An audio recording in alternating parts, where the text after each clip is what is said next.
Lima, analista analista da Reach Capital, já está aqui para conversar com a gente. Kalil, seja bem-vindo sempre aqui na nossa programação. Muito obrigada por ter aceito o nosso convite. Boa tarde para você, Kalil.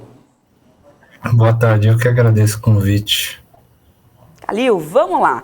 Deixa até o monitor de mercado aqui para poder já trazer esse varejo aqui. Mais um dia de queda para esse setor de varejo essa semana, que se eu não me engano, se eu não perdi as contas, é o terceiro ou quarto dia de queda aqui do varejo. Eu queria entender do seu ponto de vista, como a instabilidade política, a aproximação também com a Copa do Mundo e a Black Friday podem estar influenciando esse setor. Se a gente olhar para a questão econômica em si, para o cenário econômico, aí vem inflação, juros, só que isso, de acordo até com o que eu já conversei com alguns analistas, isso já estava muito precificado ali no setor, pelos investidores. Esses outros três fatores é o que podem estar ajudando a fazer preço, nesse caso, o varejo? Eu acho que sim, acho que uma coisa que tem ficado muito recorrente agora, até com a finalização dos resultados do terceiro TRI que estão para ser divulgado, é a questão da Copa do Mundo. E no varejo não tem um consenso ainda do que vai ser feito com relação a isso. A gente vê algumas varejistas um pouco mais tentando mitigar um pouco mais esse risco e antecipando uma semana a Black Friday, porque vai ter um jogo, se eu não me engano, que cai na véspera ou no dia, e é um sábado, e um sábado começa, é bem relevante no faturamento do quarto TRI, porque e na Black Friday é um faturamento muito relevante, então isso pode acabar atrapalhando um pouco a recuperação que a gente está vendo do varejo. Então hoje não tem muito um consenso de como mitigar isso, e o que está acontecendo é que também não é só um jogo, são vários outros jogos que acabam caindo no fim de semana,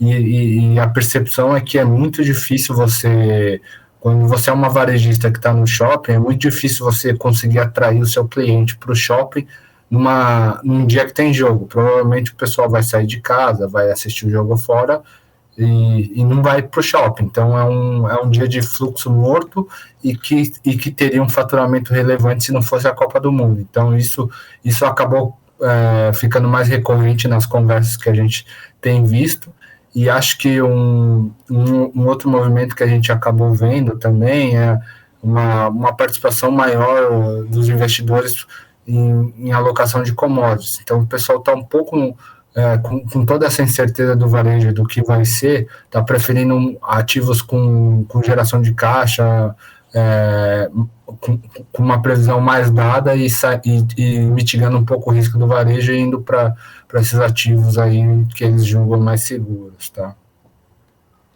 Beleza. Kalil, mudando agora um pouquinho de assunto, a gente até trouxe no início da nossa programação aqui uma notícia sobre a Embraer, sobre um contrato que ela acaba de fechar, mas eu também queria falar sobre uma aposta da Embraer na parte de sustentabilidade, que é em jatos executivos sem pilotos, e com propulsão mais sustentável.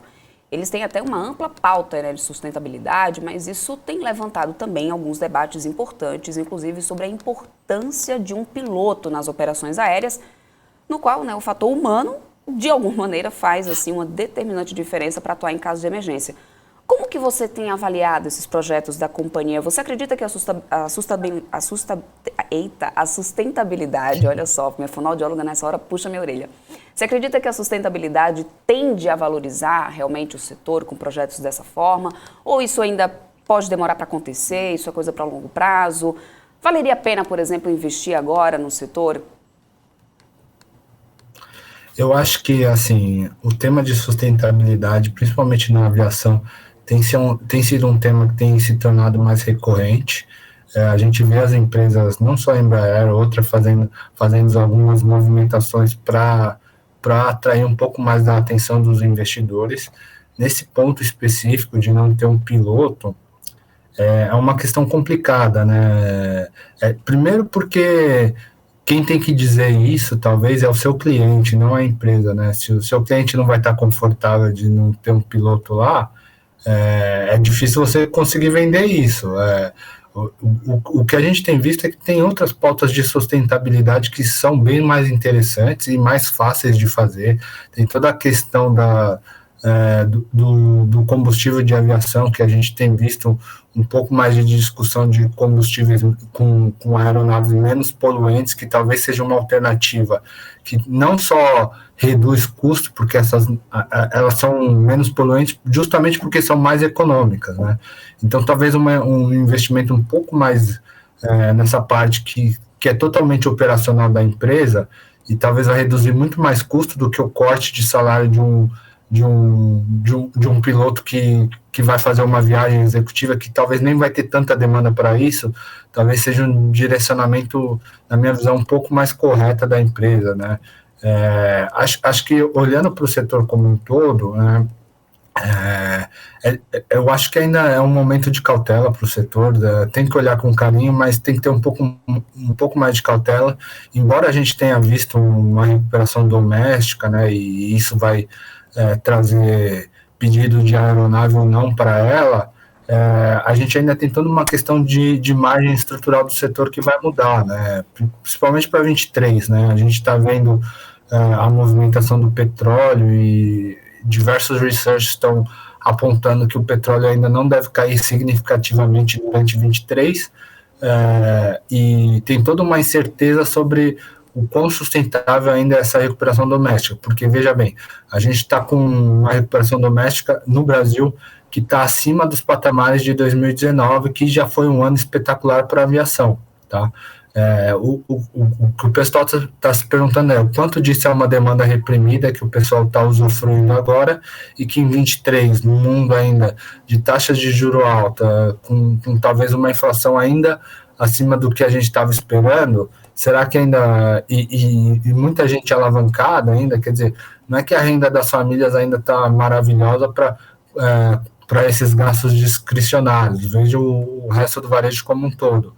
Então, assim, o quanto dessa demanda ainda é sustentável para 23 com o petróleo ainda mais alto. Então, acho que é um momento de cautela ainda para olhar o setor, tá?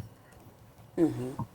Bom, perfeito. Eu quero muito agradecer a tua participação aqui conosco, Khalil, para falar um pouco aí desse cenário, tanto para o setor de varejo, que vem aí apontando para mais um dia de queda, como a gente tem acompanhado aqui, a Amer 3 agora caindo quase 13%, não é a única, tem um bloco aí de varejo em queda. Então, muito obrigada mesmo pela tua participação, pela tua visão, é bastante, né? Pela tua visão. Eu já te espero aqui outras vezes para poder a gente falar mais sobre o fechamento do mercado. Até uma próxima. Tá bom, eu que agradeço. Boa tarde. Tchau, tchau, boa tarde.